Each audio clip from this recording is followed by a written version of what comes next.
Christ Triumphant for April 20th. The reading is entitled, God Invites Holy Boldness as We Approach Him. Exodus 33:18. And he said, I beseech thee, show me thy glory.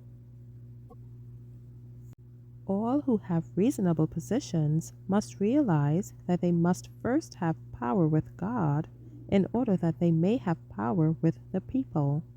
God listens to the appeal of his self-denying workers who labor to advance his cause. He has even condescended to talk face to face with feeble mortals. He listens not only with patience, but with approval to the importunate prayers of those who really long for his help.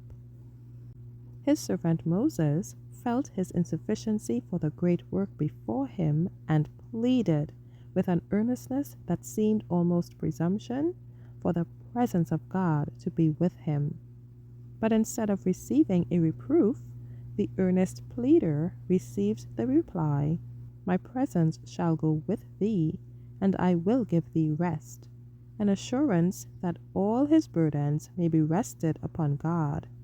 But the mind of Moses was so burdened with the tremendous weight of the responsibilities resting upon him that he approaches still nearer to God, and his request is pressed still further. The answer from God is, I will do this thing also that thou hast spoken, for thou hast found grace in my sight, and I know thee by name.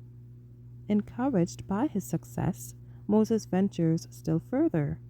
A holy boldness he possesses, until it reaches a point that is incomprehensible to poor, finite human beings.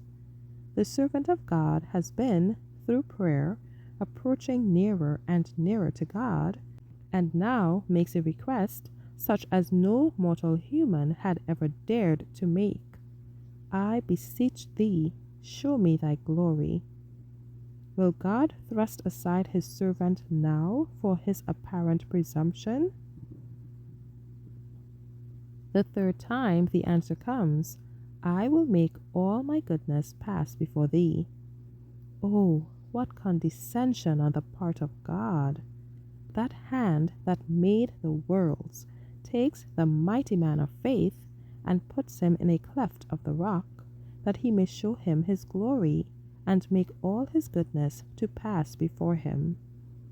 The most brilliant intellect, the most earnest study, the highest eloquence can never be substituted for the wisdom and power of God in those who are bearing the responsibilities connected with his cause.